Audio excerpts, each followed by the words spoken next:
Ini apakah sudah terlihat pada masing-masing screen?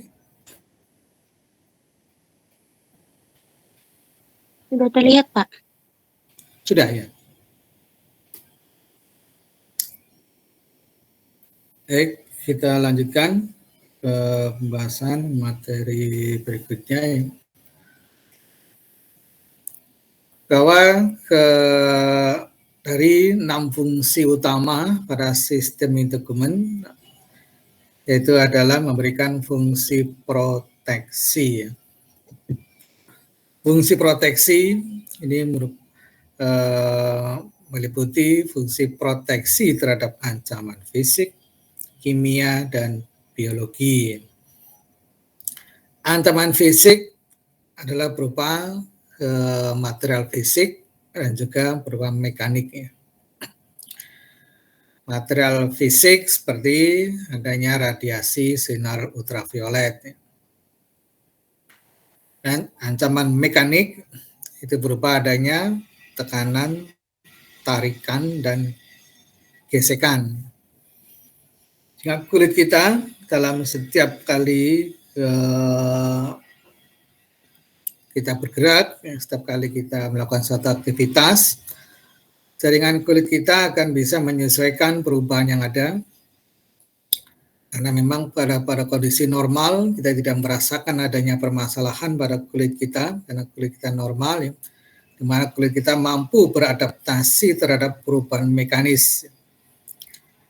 Perubahan mekanis itu berupa adanya tarikan, tekanan, dan gesekan.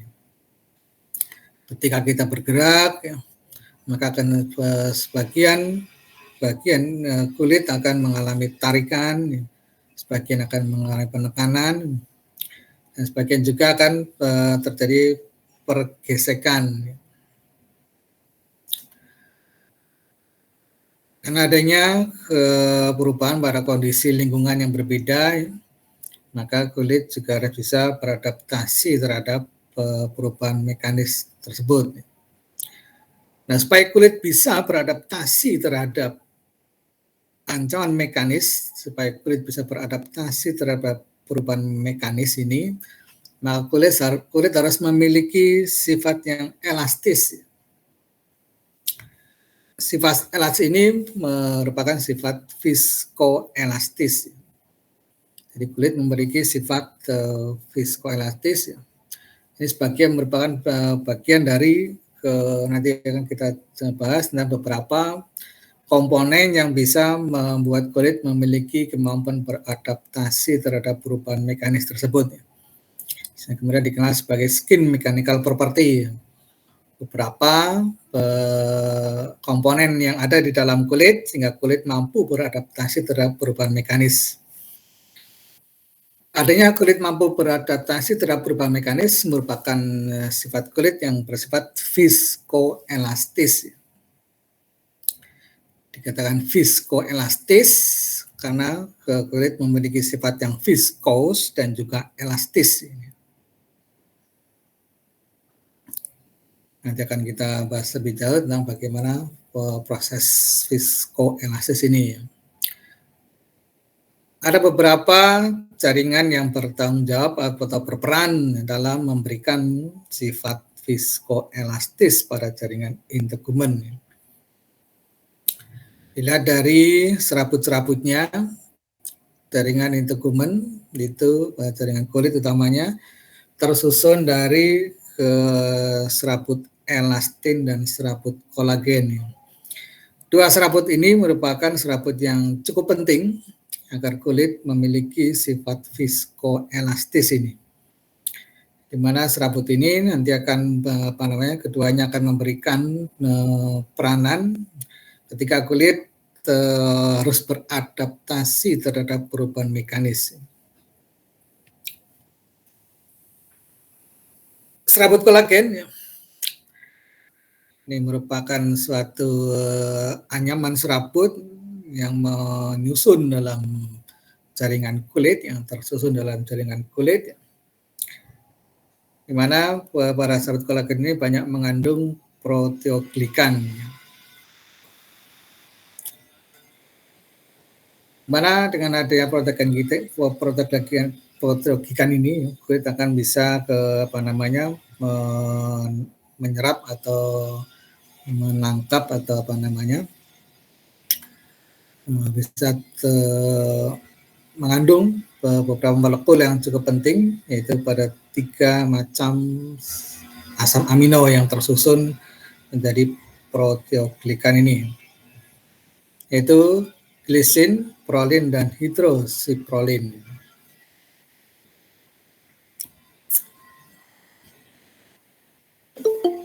Begitu juga dengan pada serabut elastin, elastin juga memiliki kandungan asam amino juga, cuma nanti prosentasenya yang ada perbedaan ini. Dan 3 komponen utama itu ada glisin, prolin, dan hidroksiprolin. Adanya senyawa atau serabut-serabut ini memungkinkan kulit bisa beradaptasi terhadap perubahan mekanis, ya. Di mana apabila terjadi kenaikan suhu, kemudian bisa terjadi adanya kerusakan pada ikatan dalam serabut proteoglikan ini. Ada beberapa pengaruh yang bisa mempengaruhi sifat proteoglikan ini pada serabut kolagen ini. Di mana pada beberapa orang bisa juga memiliki kandungan yang berbeda-beda ini. Apalagi kalau kemudian kita kaitkan dengan pada orang tua dengan pada anak-anak dewasa, dengan orang tua itu juga memiliki kandungan serabut kolagen yang berbeda ini. Perbedaan kandungan tersebut akan menyebabkan juga sifat kulitnya juga akan berbeda ini. Kemudian serabut yang cukup penting yaitu serabut elastin, ya. Jadi hampir sama dengan pada serabut kolagen. Dimana di sini pada serabut elastin ini banyak kemudian mengandung ekstraselular metrik, ya, jaringan ikat, di mana sama-sama kemudian memiliki 3 macam ikatan asam amino, glisin, prolin, dan hidroksiprolin.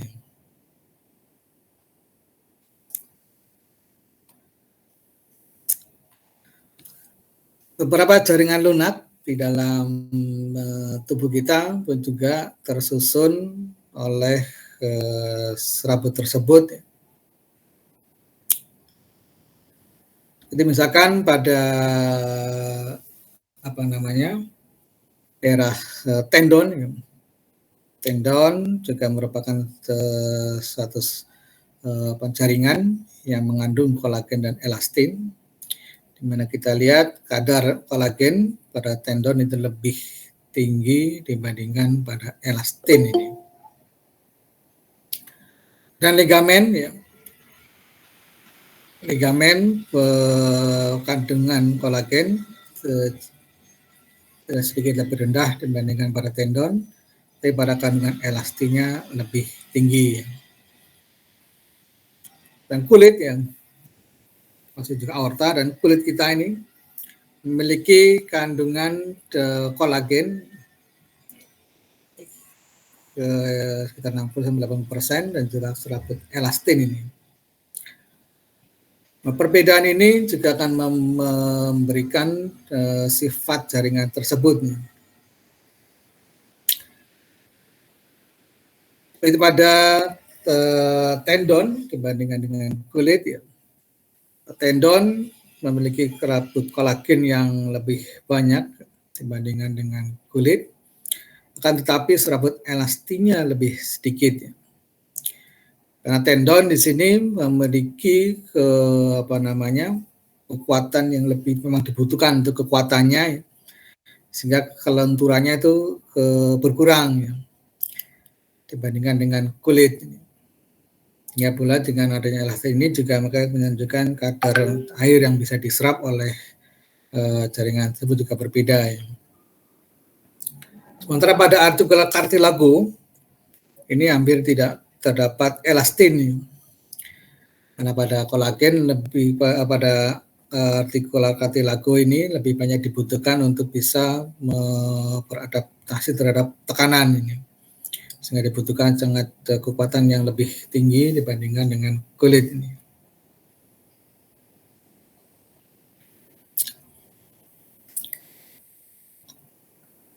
Mungkin sebelum kita masuk ke sini, dan lihat ini ada sedikit penampakan tentang bagaimana sistem, bagaimana kulit beradaptasi terhadap perubahan mekanis.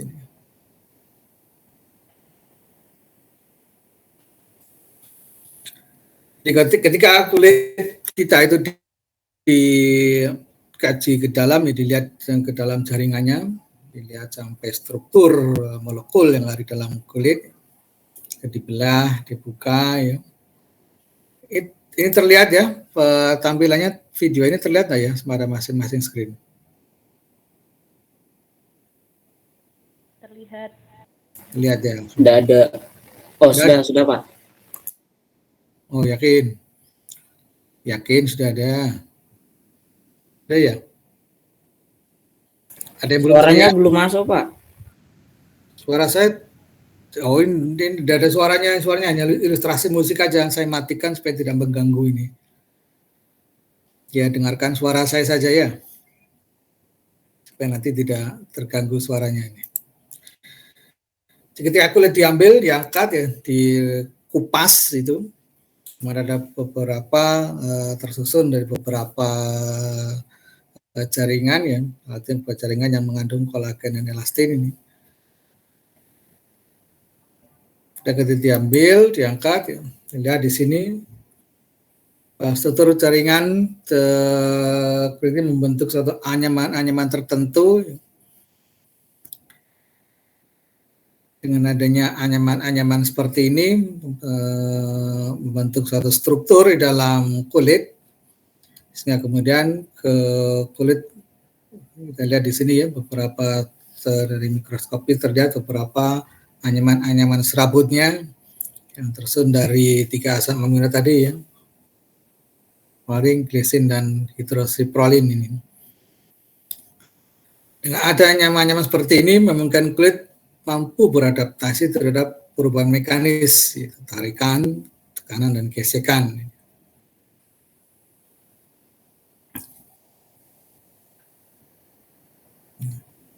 Kita lihat kalau kemudian diperbesar ya, kita di sini beberapa bentuk anyaman-anyamannya ya. Dimana pada serabut kolagen ini anyaman yang disebut merupakan anyaman tersebut kolagen yang membentuk satu struktur tertentu. Dimana dengan struktur seperti ini kemudian memungkinkan kulit bisa beradaptasi ketika ada perubahan mekanis ini.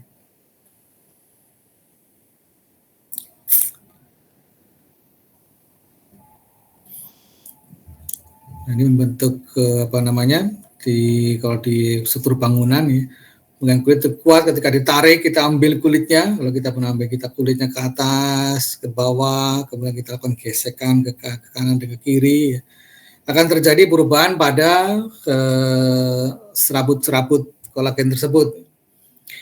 Di mana perubahan yang terjadi ini memungkinkan kulit bisa beradaptasi terhadap perubahan mekanis. Tarik, jadi sifatnya karena mengandung cukup banyak air, dia akan sifat elastis, lentur, maka disebut viskoelastis. Ya. Viskos karena juga banyak mengandung cairan, elastis karena bisa bersifat lentur terhadap perubahan. Ya. Kita tarik, ya. Bisa kemudian beradaptasi terhadap perubahan tarikan. Ya.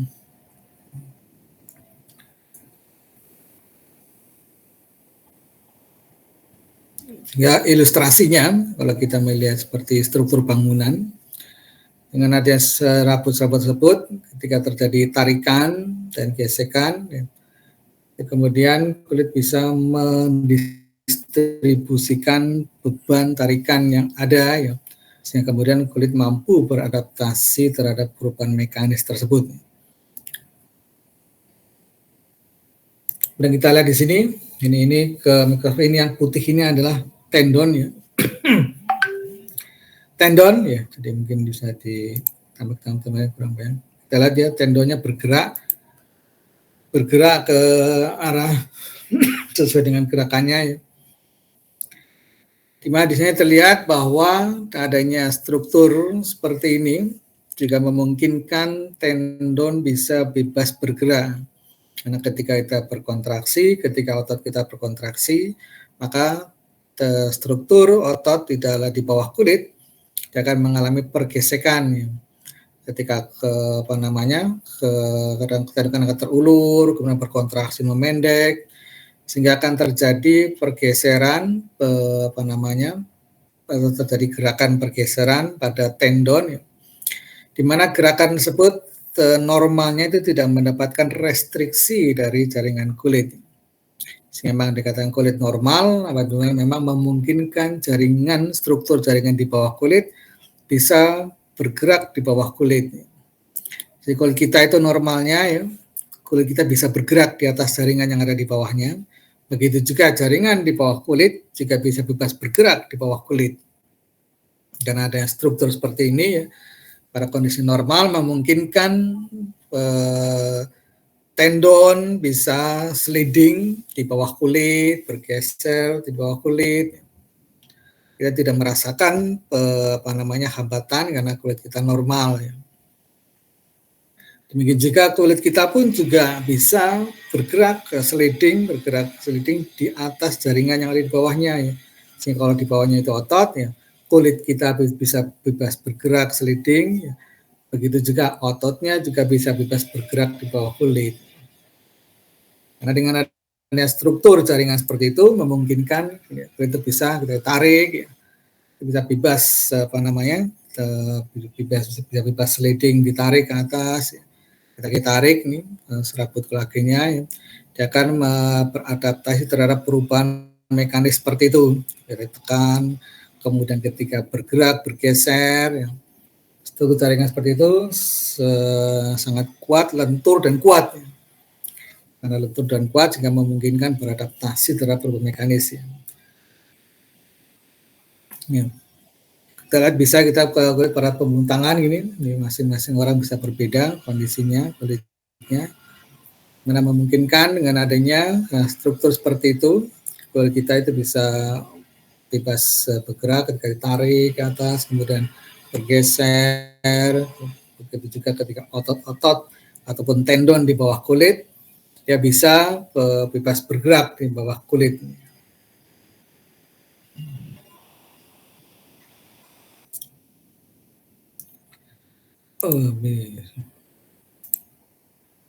Dari mana?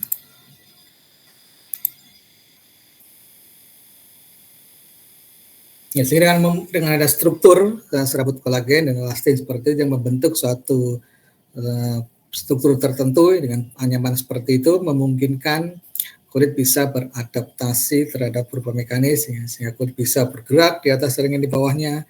Begitu juga jaringan di bawah kulit bisa bebas bergerak di bawah kulit.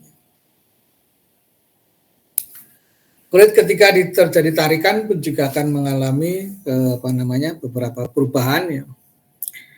Di mana pada fase pertama, di mana apabila kulit bisa kemudian beradaptasi terhadap perubahan mekanis tanpa menyebabkan adanya perubahan struktur anyaman kolagennya.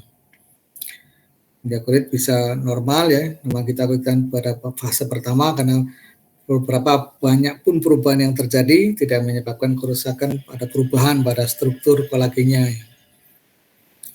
Apabila pada fase kedua apabila kemudian ketika terjadi penarikan pada kulit, kemudian mulai terjadi adanya perubahan struktur pada anyaman kolagennya. Baik pada ketika beban tarikan mungkin terlalu berat ya, sehingga kemudian terjadi perubahan struktur pada kulitnya yang tidak mungkin bisa kembali lagi. Di fase ketiga ini nanti menunjukkan seberapa besar kulit bisa memanjang atau beradaptasi terhadap perubahan mekanis. Normal kulit kita itu berada pada fase pertama ya, sehingga berapa besar pun tarikan yang terjadi pada kulit, itu kulit bisa kemudian kembali ke bentuknya semula dengan cepat, dengan mudah, tanpa ada perubahan. Ketika pada fase kedua, ketika terjadi penarikan, ya, yang akan bisa disertai dengan perubahan pada struktur anyaman pada kulitnya, sehingga kemudian kulit tidak bisa dengan mudah kembali ke bentuknya semula. Sementara apabila kemudian pada kulit tertentu, di mana pada fase 3, di mana kemudian ketika dilakukan tarikan, yang kulit tidak bisa kemudian kembali ke bentuknya semula karena kemudian sudah terjadi perubahan pada struktur anyaman kolagennya yang tidak bisa kembali ke bentuknya semula. Yang normal kita, perubahan yang terjadi tersebut pada fase pertama. Sehingga kalau kulit kita ditarik, bisa teman-teman praktekkan itu di punggung tangan atau di kulit bagaimanapun, kan kita bisa diambil kulitnya ya, diangkat, diambil kulitnya. Ketika dilepas pun juga bisa kembali ke tempat yang semula, ke bentuknya semula ya. Ada kalanya pada beberapa orang tertentu, dan seperti misalkan pada lansia ya, ketika terjadi tarikan pada kulitnya, dan juga mulai terjadi perubahan struktur kolagen pada kulitnya, sehingga kemudian ketika dilepas tarikannya, kulit tidak mudah kembali ke bentuknya semula ya. Karena mulai ketika tarikan tadi menyebabkan adanya perubahan struktur pada kolagennya. Nah, pada ketiga ini bisa kemudian kulit sudah mulai terjadi kerusakan pada struktur kolagennya, sehingga kemudian tidak bisa kembali ke bentuknya semula ya. Nah, diagram seperti ini akan juga menjelaskan beberapa hal yang berkaitan dengan kondisi kulit. Ya. Bisa kemudian kulit itu bisa terlalu kencang atau sangat sangat rendah adaptasinya terhadap perubahan mekanis. Atau mungkin malah sudah tidak bisa lagi beradaptasi terhadap perubahan mekanis. Ya. Pada kondisi tertentu, misalkan pada kulit yang sudah mengalami perubahan, seperti misalkan ketika terjadi luka, kemudian luka yang terjadi itu pada luka yang sudah menutup, tertimbul adanya jaringan parut, jaringan sikatrik, jaringan keloid, sehingga kulit tidak lagi bisa ditarik, ya. Sehingga grafik ini akan bergeser ke kanan, ke kiri maksudnya, ke kiri. Sehingga fase 1 ini semakin semakin pendek atau semakin sempit ruasnya ya. Luas area pada fase pertama semakin sempit ya. Sehingga kulit tidak bisa lagi ditarik saking kencengnya, saking kelunturannya sudah berkurang ya, sehingga kulit tidak bisa ditarik lagi. Contohnya pada bekas luka yang kemudian banyak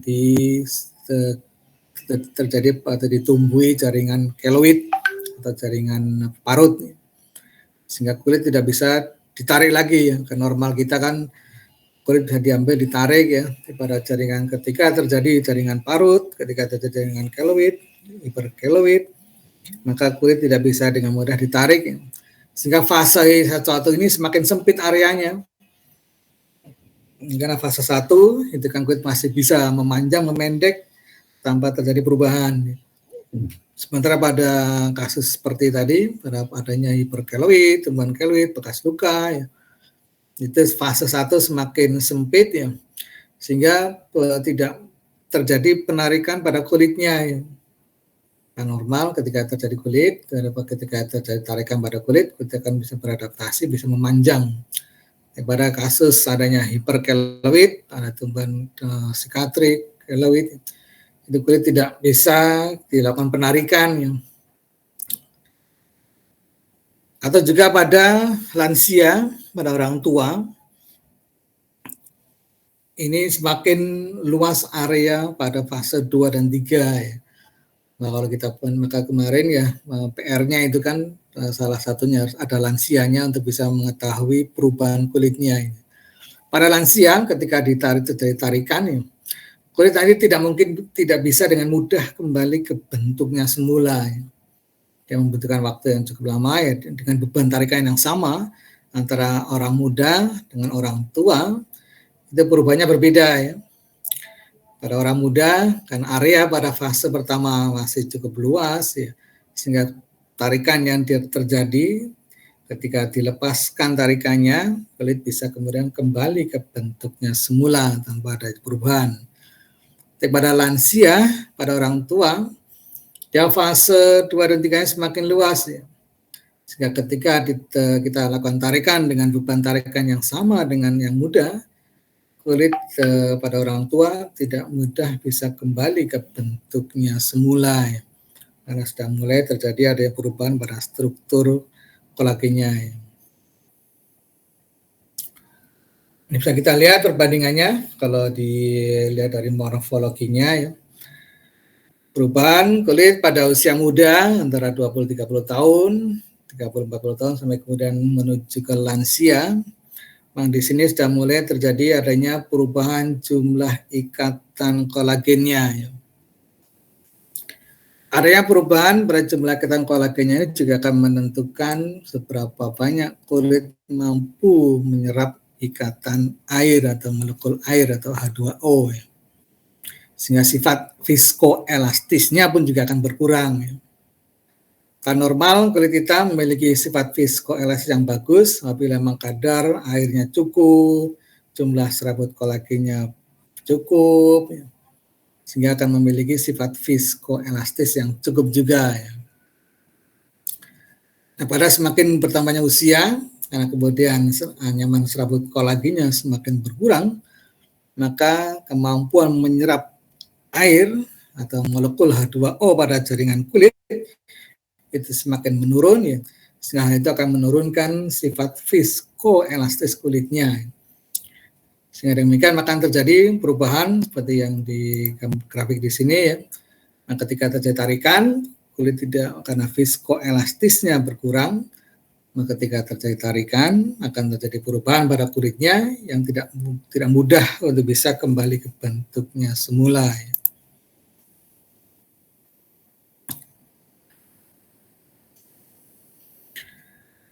Nah, untuk bisa kulit beradaptasi terhadap perubahan ini, jadi ada beberapa sifat yang dimiliki oleh kulit supaya kulit bisa beradaptasi terhadap perubahan mekanis. Nah, di sini ada 3 komponen penting kulit itu bisa beradaptasi terhadap perubahan mekanis, yaitu adanya elastic extension, viscous extension, dan viscous flow. Ya. Elastic extension ya, ketika kulit kita lakukan tarikan ya tarikan longitudinal itu seperti ketika kita lakukan gerakan fleksi ekstensi ya, seperti kemarin kan contohnya kita ukur kemampuan elongasi tes pemanjangan kulit ketika dilakukan gerakan fungsional.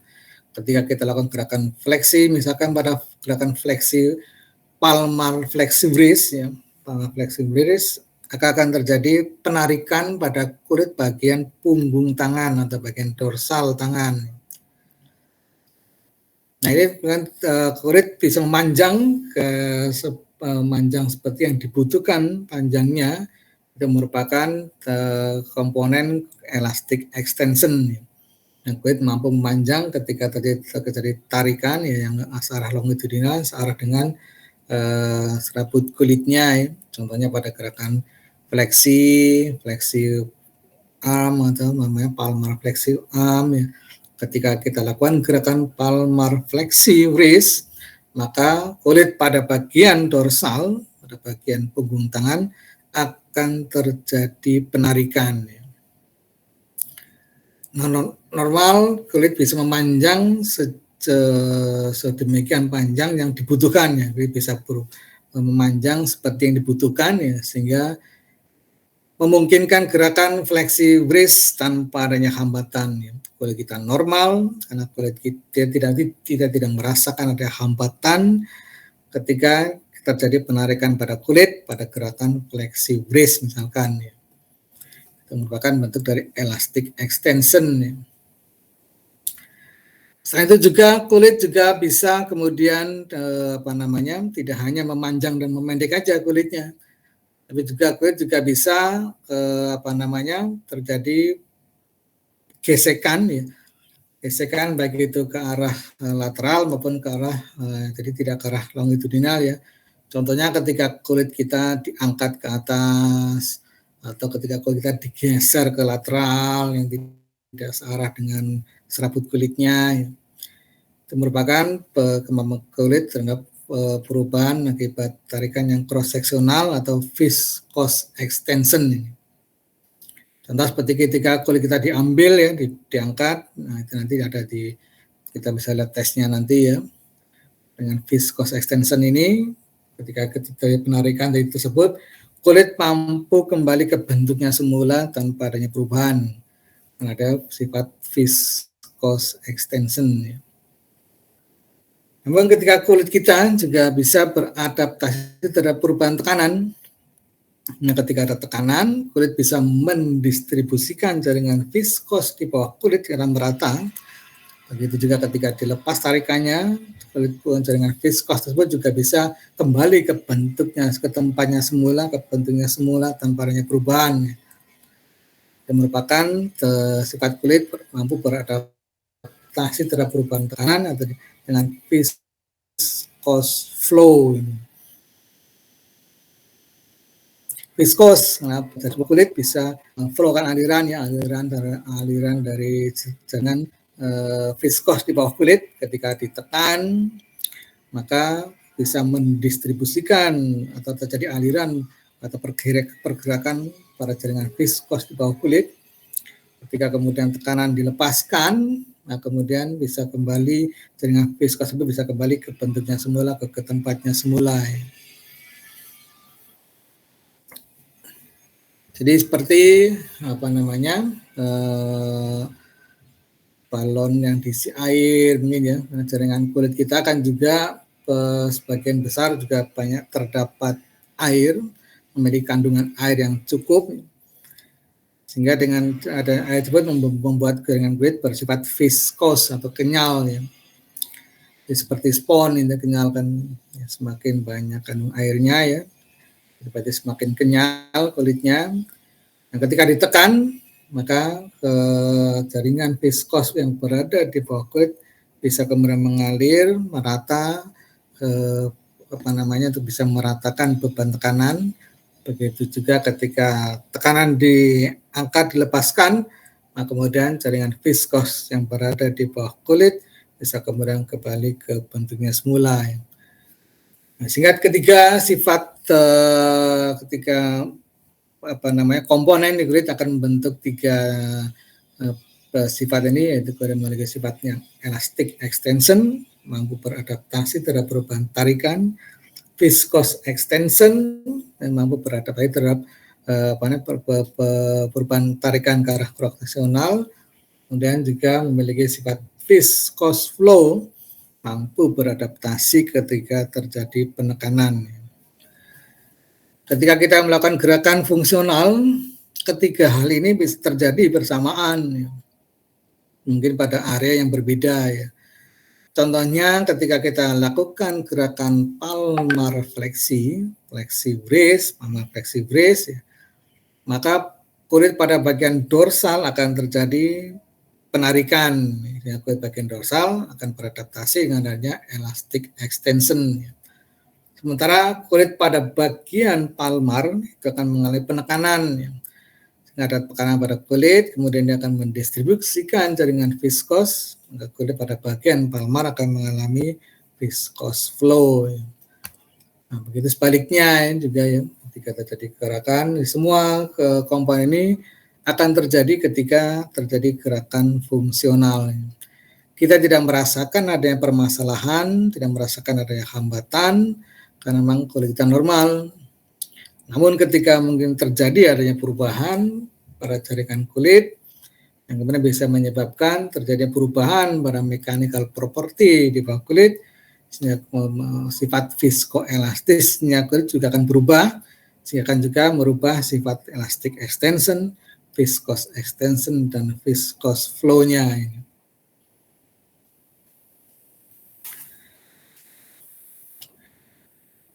Contoh ketika tarik ya, anyaman-anyaman tadi seperti di video tadi ya, anyaman-anyaman serabut kolagen yang terbentuk bisa kemudian beradaptasi tanpa terjadi perubahan.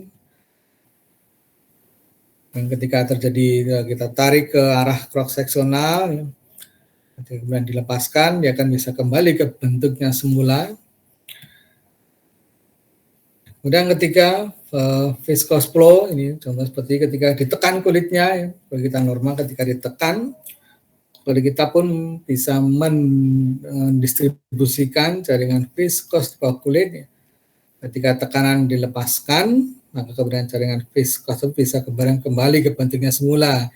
Sehingga memang ada gerakan atau aliran pada jaringan viscous di bawah kulit. Dikatakan dengan viscous flow. Ya.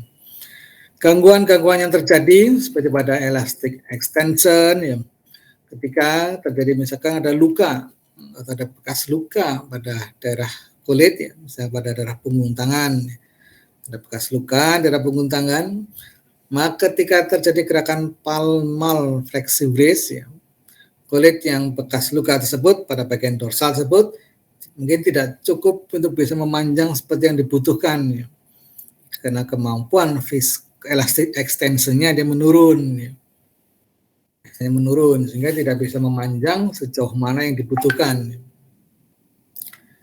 Nah, pada jaringan keloid tadi, ketika pada jaringan bekas luka, jaringan keloid tadi, kemudian juga ketika diangkat juga tidak bisa karena kulit terjadi perlengketan dengan struktur jaringan di bawahnya, sehingga kulit tidak bisa diangkat. Ya. Kan normal kulit kita kan bisa diangkat. Ya. Nah, pada jaringan tersebut, jaringan keloid, ya, bekas luka, kemudian terjadi penurunan pada viscous extension, sehingga kulit tidak bisa dengan mudah diangkat. Ya. Kemudian juga pada kasus misalkan adanya akumulasi cairan, peningkatan akumulasi cairan di bawah kulit, ya. Itu ketika ditekan kulitnya, ya, maka akan kulit terjadi gerakan pada jaringan viscous di bawah kulit yang di bawah tekanan tersebut. Namun ketika dilepas tarikannya atau tekanannya, tidak mudah bisa kembali ke jaringan viscous yang berada di bawah kulit, ya, karena memang sangat lambat aliran jaringan viscosnya, atau viscous flow-nya menurun, ya. Sehingga kemudian akan terjadi adanya bekas tekanannya, ya. Contoh misalnya pada kasus UDIM, misalnya kasus pitting edema, ya. Pada kasus pitting edema, kan ketika kita tekan, kulitnya bisa ketekan, tapi ketika tekanan dilepaskan akan terlihat bekas tempat di mana kita memberikan tekanan. Jadi menunjukkan bahwa jaringan viscous di bawah kulit tidak bisa kembali terjadi aliran yang kemudian kembali ke tempatnya semula, ya. Sehingga akan meninggalkan bentuk bekas tekanannya.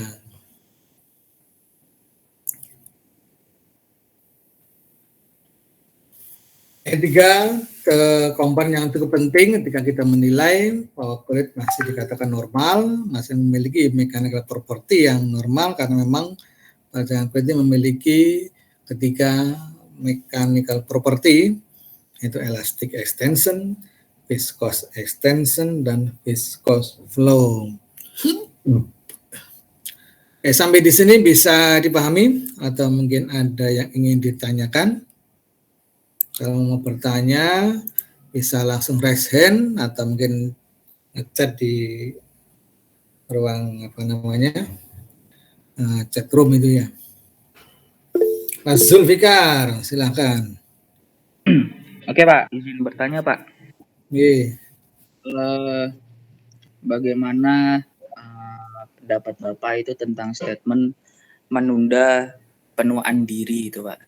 Menunda penuaan diri gitu kan, dan itu kan berhubungan dengan elastisitas dan viskositas kulit kan Pak. Iya. Nah terus bagaimana pendapat Bapak tentang orang yang kalau udah pensiun tuh namanya purna dari bina tugas, ya.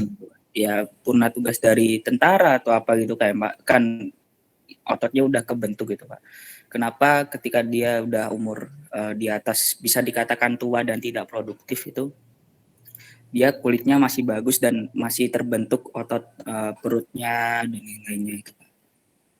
Gitu ya. Terima kasih, Pak. Ya, terima kasih Mas Zulfikar ya.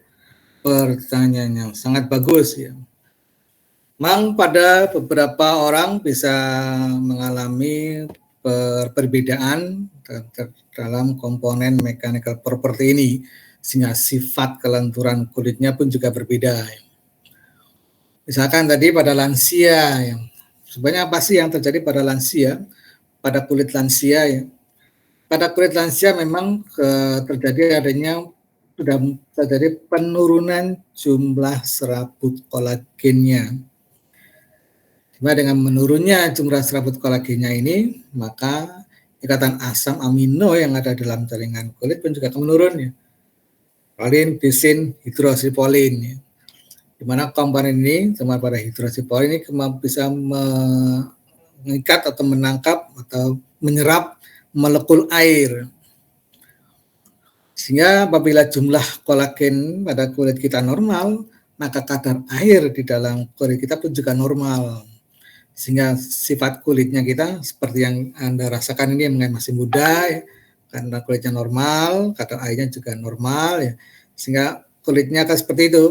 Elastic extensionnya bagus, viscous extensionnya bagus, viscous flow-nya bagus ya.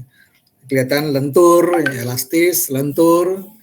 Nah, 3 komponen ini membentuk sifat viscoelastis ya. Itu elastic extension, viscous extension, dan viscous flow. Nah, pada usia lansia, memang secara fisiologis, ya, perubahan ini juga bisa sifatnya fisiologis atau patologis. Ya. Kalau fisiologis karena memang karena pada usia lansia, ya, pada usia lansia sudah mulai terjadi penurunan jumlah serabut kolagennya. Dengan menurunnya jumlah serabut kolagennya, maka kemampuan kulit untuk bisa menyerap molekul air pun juga akan menurun. Sehingga kadar air di dalam kulit pada lansia dia akan berkurang atau menurun. Nah, menurunnya kadar air di dalam jaringan ke kulit, maka juga akan menurunkan sifat viskoelastisnya. Karena ketika ditarik, kemudian bahkan kalau diambil itu pada lansia itu ketika diambil ya, dicubit itu, kalau normal kita dicubit itu kan kita merasakan adanya sedikit tarikan ya, ada sedikit tahanan ketika kita ambil kulitnya, kita merasakan sedikit tahanan karena kulit kita masih cukup kuat, lentur dan kuat ya.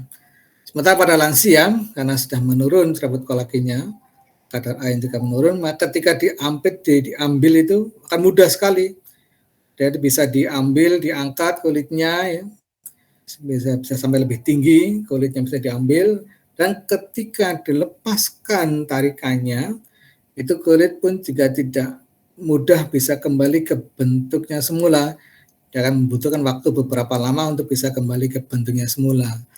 Berbeda dengan Mas Zulfikar yang masih mulus kulitnya, ya, masih muda, masih mulus kulitnya, ketika diangkat, itu kan kita bisa merasakan adanya tahanan, ya. Dan ketika dilepaskan pun juga kulit bisa kembali ke bentuknya semula dengan mudah, dengan cepat ya. Tanpa ada perubahan. Nah, pada lansia karena sudah menurun pada kolagen tersebut ya, sehingga akan terjadi perubahan pada mechanical property-nya ya, elastic extension menurun, viscous extension-nya menurun ya, terutama karena kadar airnya menurun maka sifat viscous-nya juga menurun. Sehingga viscous elastiknya menurun. Ketika ditarik kulit sangat mudah ditarik, diambil ya. Dan ketika dilepaskan tarikannya, itu kulit tidak bisa langsung kembali ke bentuknya semula. Dia akan membutuhkan beberapa saat untuk bisa kembali ke bentuknya semula. Ya. Nah, itu yang dari secara fisiologis. Ya. Nah, sehingga di sini beberapa hal yang cukup penting di sini ada beberapa bagaimana seorang bisa mempertahankan kadar kolagennya yang cukup, sehingga kemudian bisa mempertahankan jumlah kadar airnya. Ya. karena bisa dengan mampu mengikat ikatan molekul H2O. Nah, pada orang-orang tertentu yang bisa kemudian akan sangat baik kondisi kulitnya, karena kondisi kulit juga dipengaruhi oleh seperti latihan ya. Nah, latihan dengan gerakan yang kita lakukan sehari-hari itu juga akan merangsang sifat kelenturan kulitnya. Nah, dengan kita bergerak, yang kan tadi kan terjadi rangsangan pada mechanical property ini, terjadi elastic extension, terjadi viscous extension ketika kita bergerak ya, juga terjadi viscous flow. Nah, semakin sering kita lakukan, maka kulit pun juga akan beradaptasi dengan perubahan seperti itu.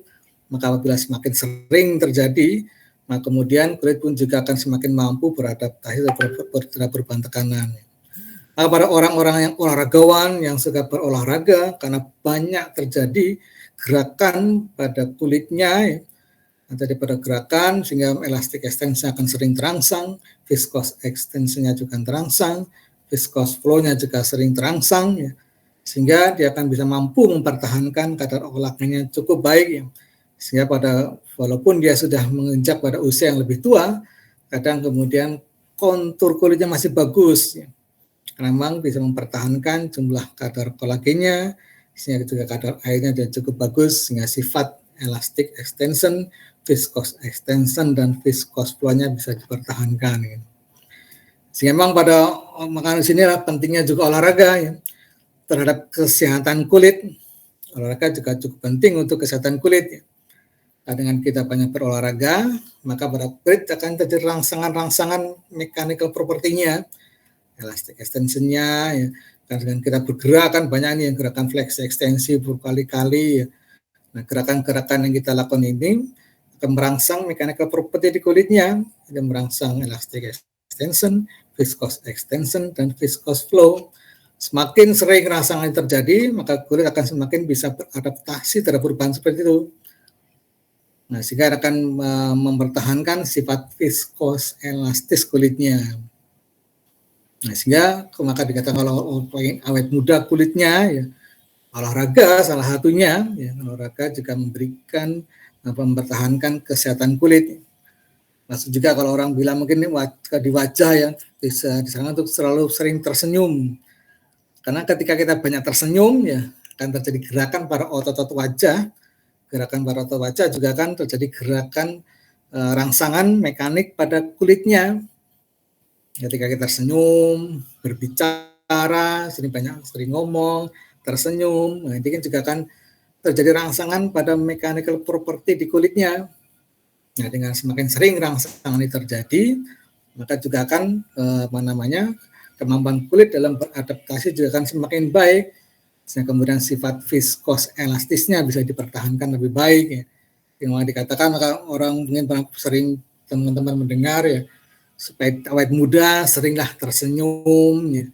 Karena betul gerakan-gerakan wajah, tersenyum, berbicara, ya, baik beberapa gerakan-gerakan pada wajah, ya, itu bisa kemudian merangsang viscous elastis kulitnya, sehingga kulitnya, konturnya bisa dipertahankan seperti itu. Ya, jadi memang pentingnya di sini gerakan, olahraga, ya, itu bisa menjaga kesehatan kulit. Gitu. Jadi memang kalau pemula kalau sudah purna bakti, sudah mulai mengejar usia pensiun, kalau dia masih aktif, ya, banyak berinteraksi sosial, berarti kan dia banyak ngomong, banyak tersenyum, sehingga wajahnya akan kelihatan tetap segar, kulitnya pun juga kelihatan segar karena dia sering bergerak, sering berinteraksi dengan orang lain, berbicara, tersenyum, ya, sehingga bisa mempertahankan viscous elastisnya lebih baik dibandingkan apabila sedentary lifestyle, hanya santai ketika pensiun, nyantai aja, duduk aktivitas fisik berkurang,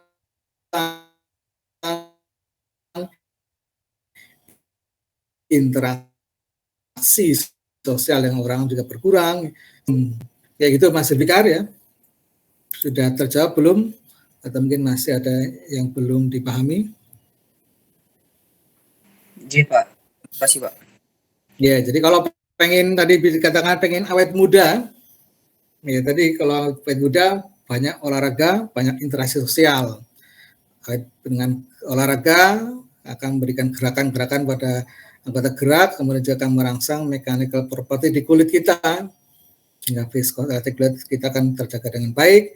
Kita juga sering berinteraksi sosial, kan dengan kita berinteraksi sosial ya, kita akan banyak bicara, banyak tersenyum, sehingga otot-otot wajah kita juga akan banyak berkontraksi, sehingga kita akan berikan rangsangan mekanikal pada kulit, sehingga juga bisa mempertahankan viskos elastis pada kulit wajah, sehingga wajahnya pun juga bisa lebih awet muda ya. Nah, kalau ingin awet muda ya, banyak ngomong, banyak senyum, banyak olahraga gitu. Gitu Mas Fikar ya. Ada lagi mungkin teman-teman yang lain mungkin ingin tanyakan?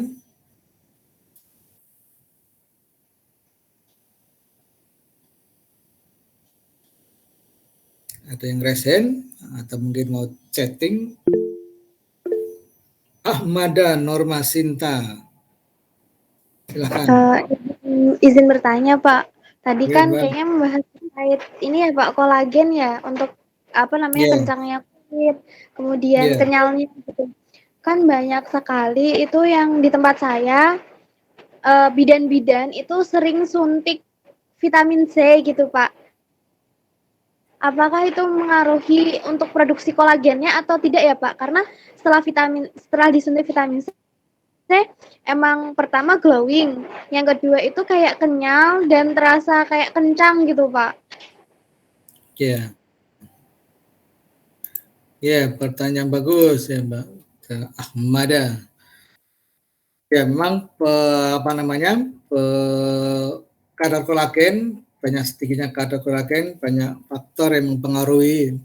Ada tadi yang dikatakan secara fisiologis atau juga secara patologis. Ya. Fisiologis karena dengan bertambahnya usia, ya, dan juga kurangnya aktivitas, lama-kelamaan kadar kolagen juga akan menurun. Menurunnya kadar kolagen akan menyebabkan kemampuan kulit dalam menyerap molekul air juga akan menurun. Sehingga dengan demikian maka sifat viskos elastis kulitnya akan menurun. Sehingga kontur kulitnya akan berubah ya. Kalau kulit banyak air kan kelihatan segar kulitnya ya, glowing ya tadi ya. Nah, beberapa kebutuhan ini jaringan atau molekul-molekul yang ada di bawah kulit ini sebenarnya kalau secara fisiologis akan terus diproduksi oleh tubuh kita ya, beberapa komponen yang dibutuhkan tadi.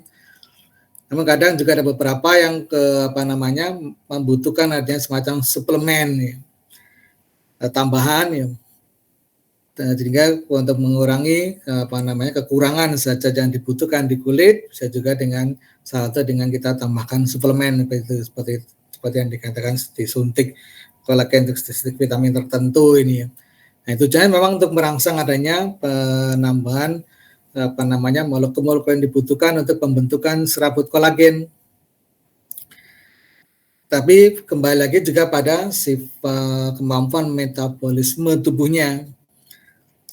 Kalau kemampuan metabolisme dalam tubuh yang cukup baik, sehingga komponen-komponen yang ada tersebut kemudian bisa diserap dan kemudian bisa di metabolisme, sehingga kemudian bisa tersusun atau menyusun serabut kolagen.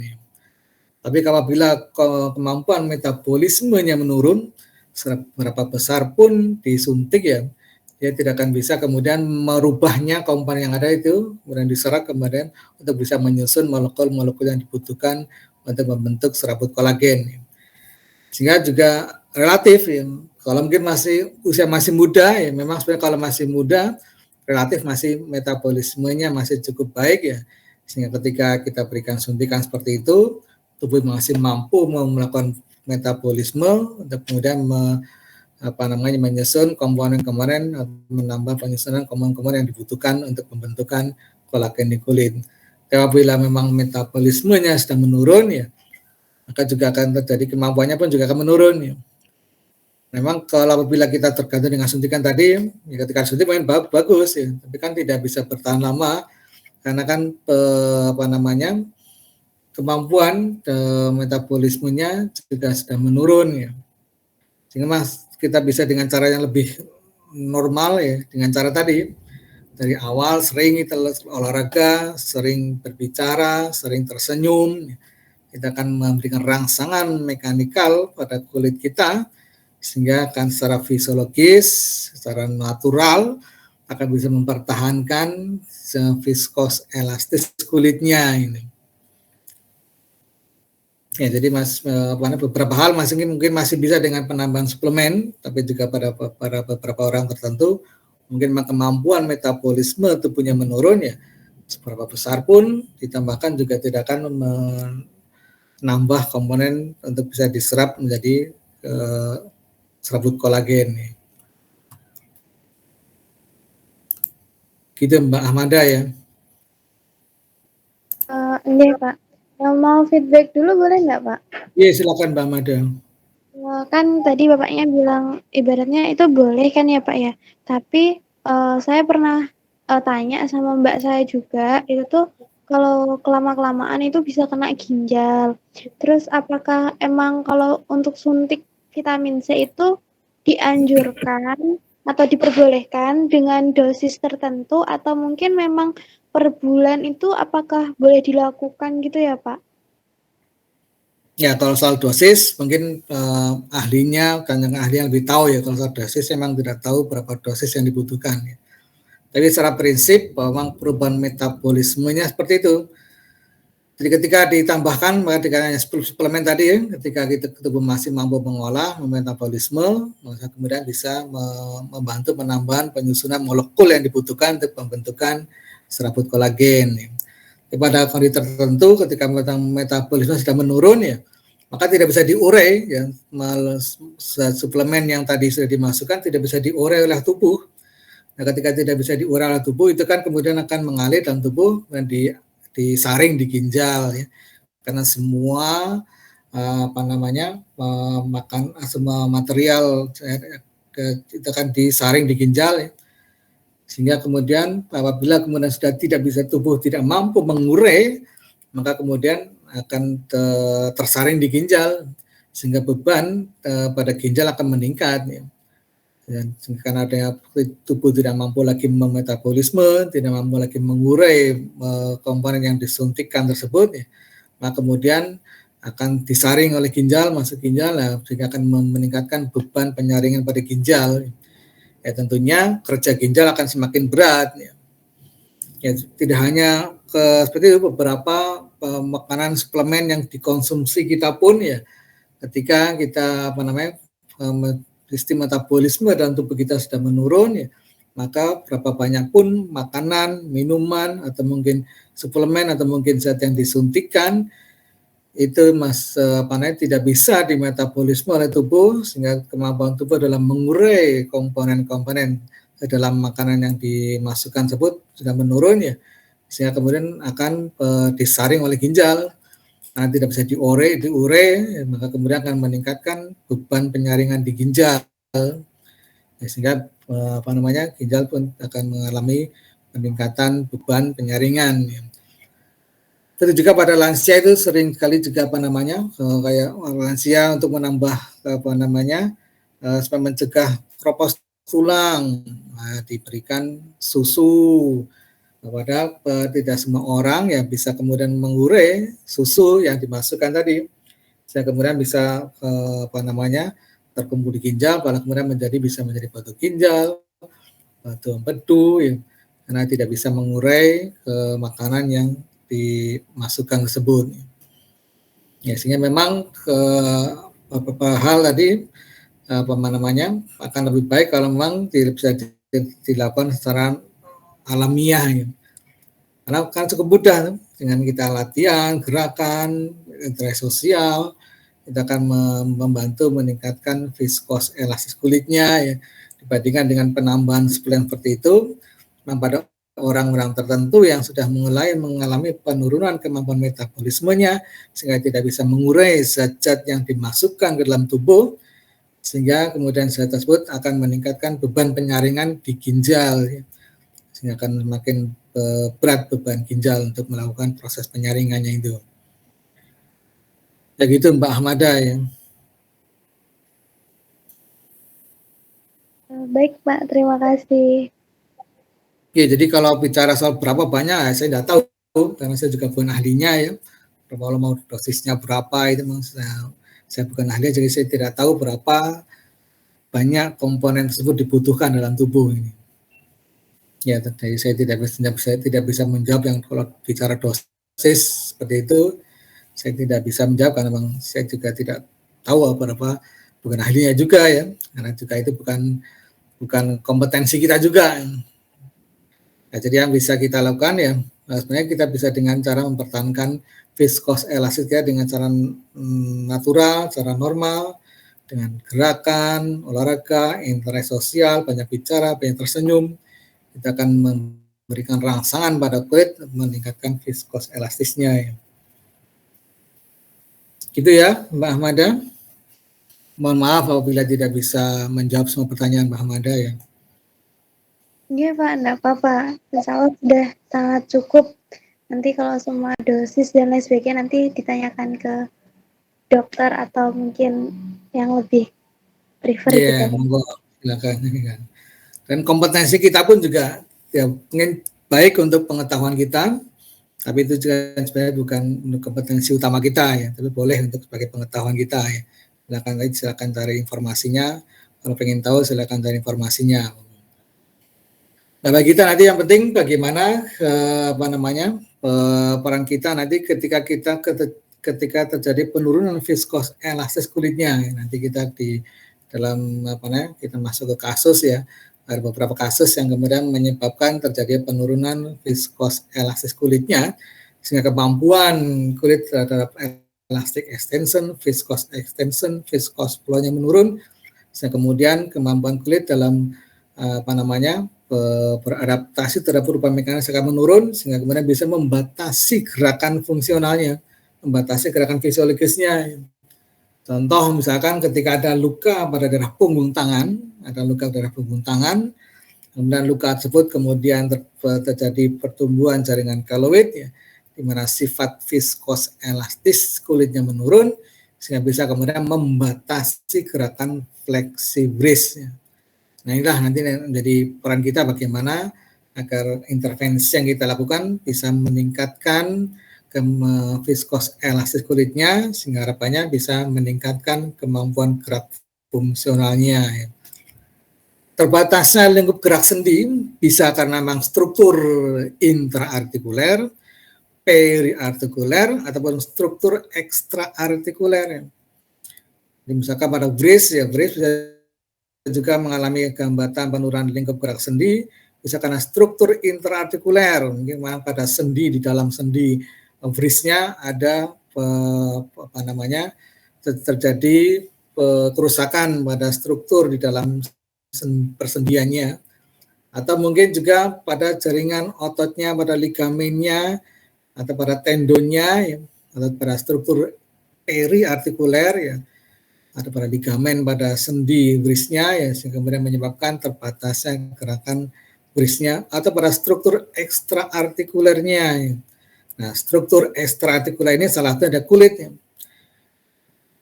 Menurunnya kelenturan pada jaringan kulit bisa kemudian menyebabkan membatasi lingkup gerak sendi. Ya. Nah, sehingga nanti kita harus bisa membedakan nih ketika ada permasalahan terbatasnya lingkup gerak sendi, apakah karena akibat struktur pada intraartikulernya, periartikulernya, atau pada ekstraartikulernya. Karena masing-masing nanti intervensi yang dibutuhkan berbeda ya.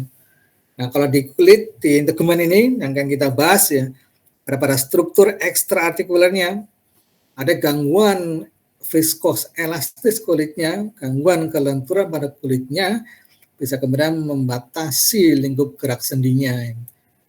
Nah, ini menjadi peran kita nantinya. Peran kita yang penting dalam kasus integumen ini adalah ketika pada jaringan integumen terjadi penurunan kelenturan sehingga bisa membatasi lingkup gerak sendi.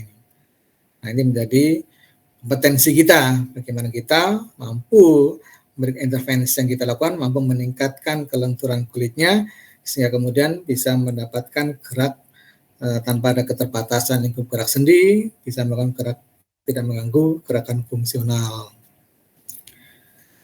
Gitu teman-teman ya. Ada lagi mungkin yang tanyakan?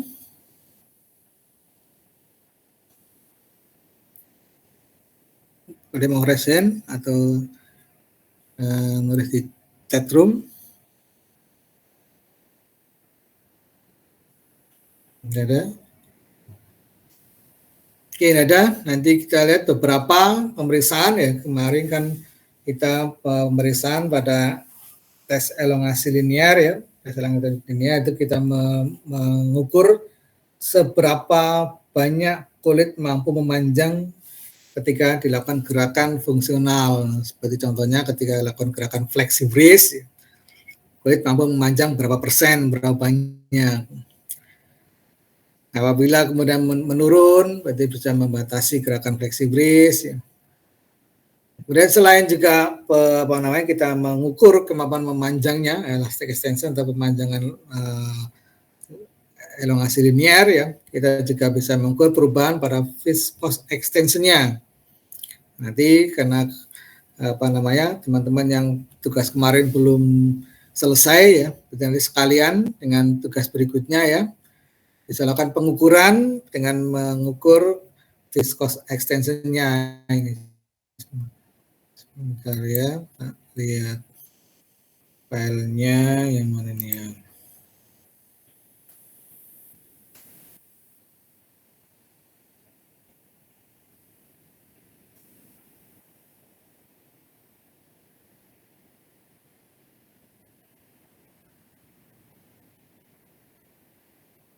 Silakan kalau mungkin ada yang bertanya sambil menunggu ini saya cari filenya.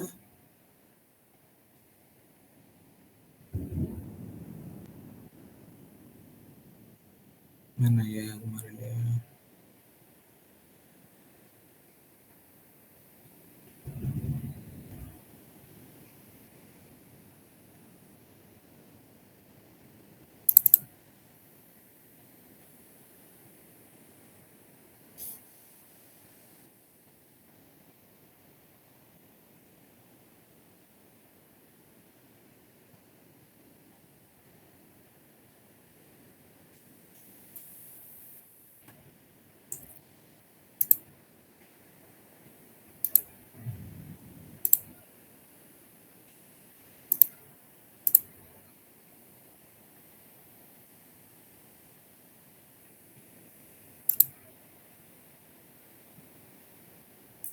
Ini akan terlihat pada masing-masing screen.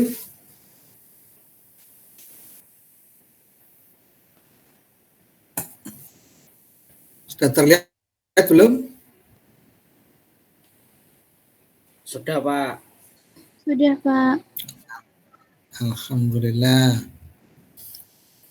Cek nanti kalau kemarin kita mencoba mengukur kemampuan memanjangnya kulit atau elongasi linear ya.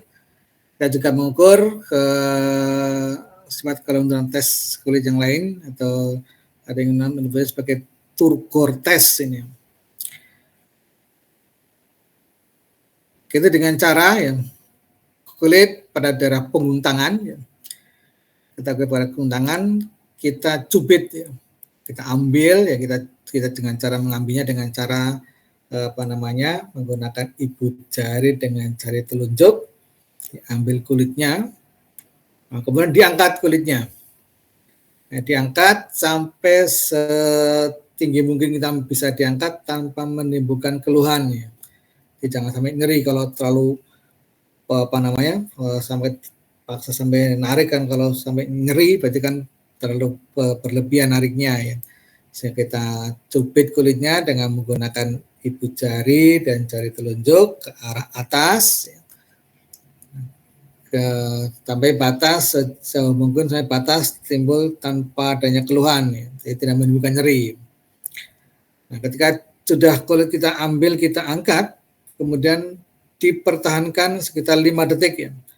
Diambil, diangkat, tahan 5 detik. Nah, kemudian setelah 5 detik ini dilepaskan. Ya. Nah, kita amati perubahan yang terjadi pada kulitnya. Ketika sudah maka sebelumnya diperhatikan dulu kulitnya ya, sebelumnya itu seperti apa, kemudian kulitnya kita cubit ya, dengan Kita ambil dengan menggunakan ibu jari dan jari telunjuk, jepit diambil di angka setinggi mungkin ya tanpa menimbulkan keluhan ya. Kemudian dipertahankan selama 5 detik. Nah, setelah 5 detik kemudian dilepaskan. Nah, amati perubahan yang terjadi. Nah, kemudian hitung waktunya. Berapa lama waktu yang dibutuhkan kulit untuk bisa kembali ke bentuknya semula ya. Jadi nanti mungkin nanti bisa kebandingkan kalau normal saya kira kalau teman-teman masih kalau seusia teman-teman karena kulitnya masih mulus-mulus, masih seger-seger kulitnya, saya kira tidak akan terlihat perbedaannya nanti. Tidak akan lebih terlihat perbedaannya ketika pada usia lansia ya. Jadi silakan pada usia cari nanti lansia ya bisa nanti kelompok ya. Misalkan nanti ada 5 orang lansia, berarti nanti ada 5 kelompok ya. Dilakukan 2 tes berarti ya, yang kemarin tes elongasi linear, kemudian tes elastisitas kulit atau Turgor test ini ya. Kalau yang pertama tadi kalau yang pertama dulu kita mengukur untuk mengetahui berapa banyak kulit mampu memanjang ketika dilakukan gerakan fleksibris. Kemudian kalau yang tes ini kita melihat seberapa lama kulit mampu kembali ke bentuknya semula ketika dilakukan penarikan.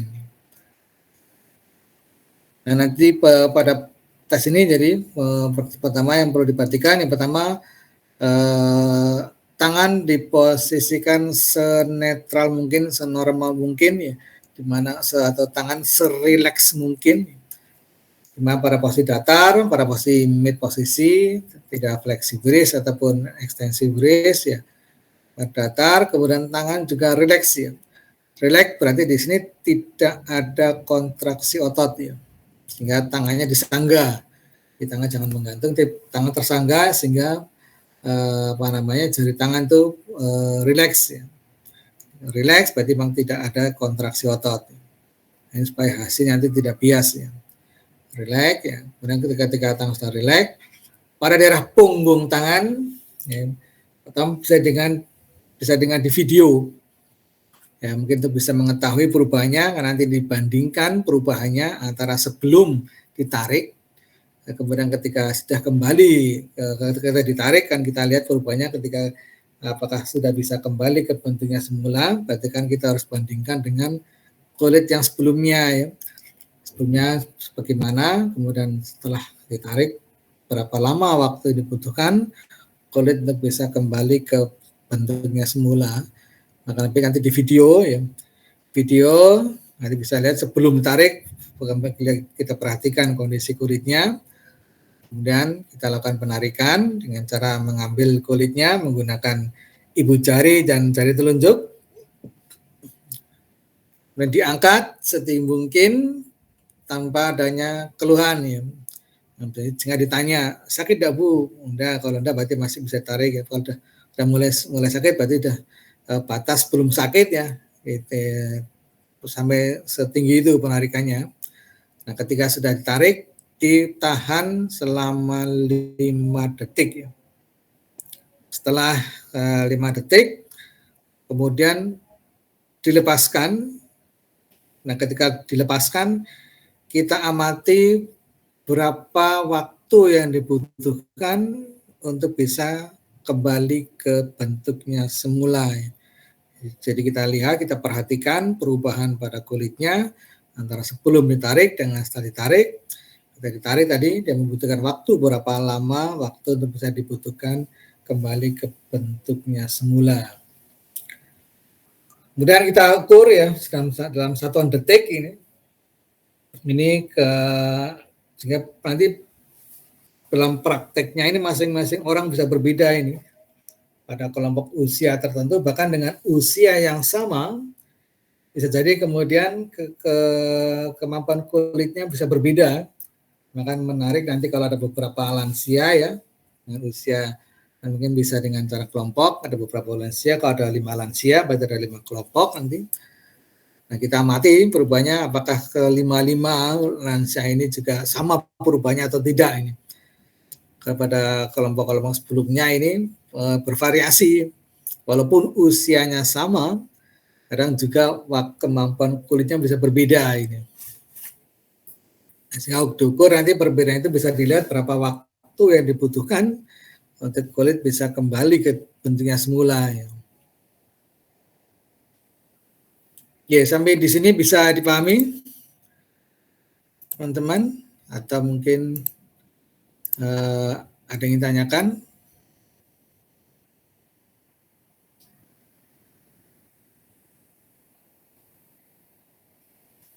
Ini kalau diperiksa kulitnya teman sendiri ini saya kira karena masih muda, ya teman-teman masih muda, masih kulitnya masih mulus, masih kenceng, masih seger, masih glowing, ya. Jadi mungkin perubahannya tidak kelihatan, ya.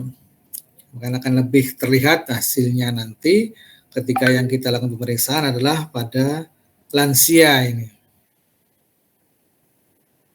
Bisa dipahami? Atau mungkin ada yang tanyakan?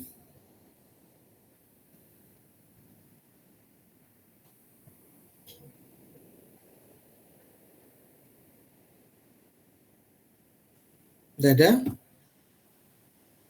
Ini sampai jam berapa ya? Jam 24. Jadi masih ada berapa menit lagi nih? Sudah habis, Pak. Oh, habis? Lewat 3 ya? menit. Oh iya. Oke, jadi gitu ya. Nanti kita diskusikan hasilnya minggu depan ya. Kalau soal kelompoknya silahkan nanti teman-teman mencari sendiri ya kelompoknya. Yang penting nanti masing-masing bisa mencari lansia yang ada yang bisa mungkin ibunya sendiri, kalau mungkin yang tinggalnya di Solo ya ibunya sendiri atau mungkin neneknya, atau mungkin juga kalau kos-kosan berarti ibu kosnya ya atau nenek kos. Silakan nanti kalau ada nanti bisa mengkelompok ya, bisa kalau ada 5 lansia berarti ada 5 kelompok ya. Jadi kalau untuk yang tes kedua ini ya bisa yang menjadi ukuran dengan waktu dan perubahan sehingga mungkin di video ya sebelumnya sebagaimana, kemudian kita amati perubahannya, nanti di video itu akan terlihat berapa waktunya ya. Dan juga ketika yang pemeriksaan pertama mungkin juga bisa di video untuk mengetahui protokolnya apakah memang sudah benar apa belum itu ya. Nanti kita diskusikan hasilnya minggu depan ya. Mana bisa dipahami?